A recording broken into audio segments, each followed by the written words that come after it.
This is a quick video of how I've been programming touch chat for Gestalt language processors.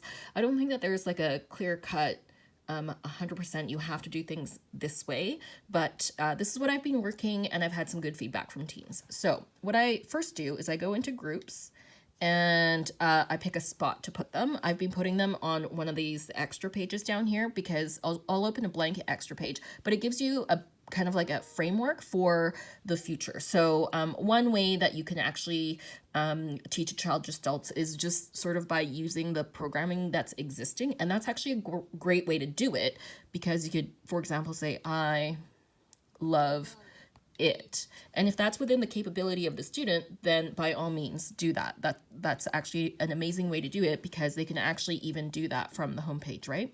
I love it. So that's one option. The other thing that I've been doing when I want to program things as like a complete one button Gestalt is I make a page called Gestalt. You can use whatever icon you want. And we open to this. Now, what we don't see is menu, edit page. Like behind the scenes, the existing programming of touch chat with word power is in here, kind of in the background.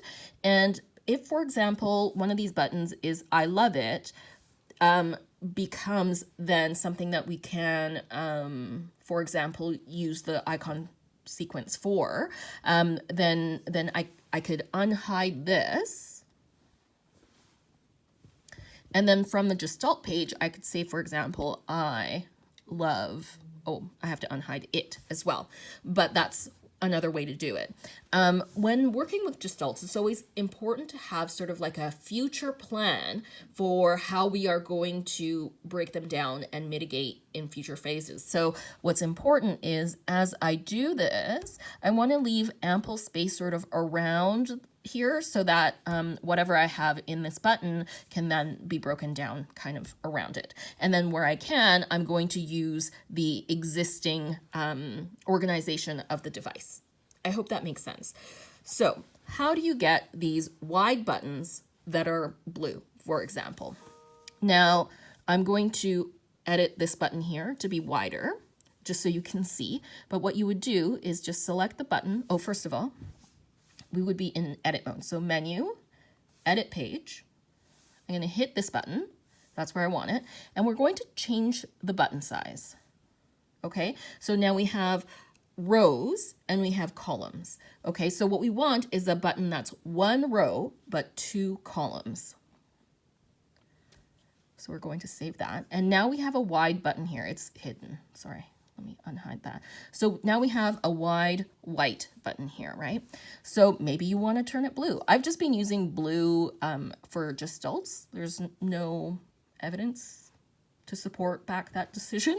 But if you want to do that, you can go into edit page, select this, edit this button, and then down in the color, body color, I've just selected, I think it's called light blue. There you go. Now, obviously you would want something in there. And for some reason, I've been saying I love it. So let's just program that. I love it. And then we could select an image. Hopefully you've done this before. Now, I'm searching for I love it. But what I'll actually need to do is search for love instead. And then that sounds great. There we go. So now we have I love it as a button. There's nothing, no evidence or anything that says that it has to be all on one page. For example, you could go into music and you could put like a commenting button on the music page. I mean, you can see here that the music page is quite full. I do find that most of my Gestalt language processors are working on a number of Gestalts. So the EAs that I work with actually like having everything on one page, and then they kind of have this open and they work from this and then navigate to other pages as needed. We might even open up that groups button for easy navigation. If there's a couple key pages that you've been using with your student, you can copy that Gestalt button and say, vehicles are a preferred thing, and then you can find a place to put it somewhere on this page.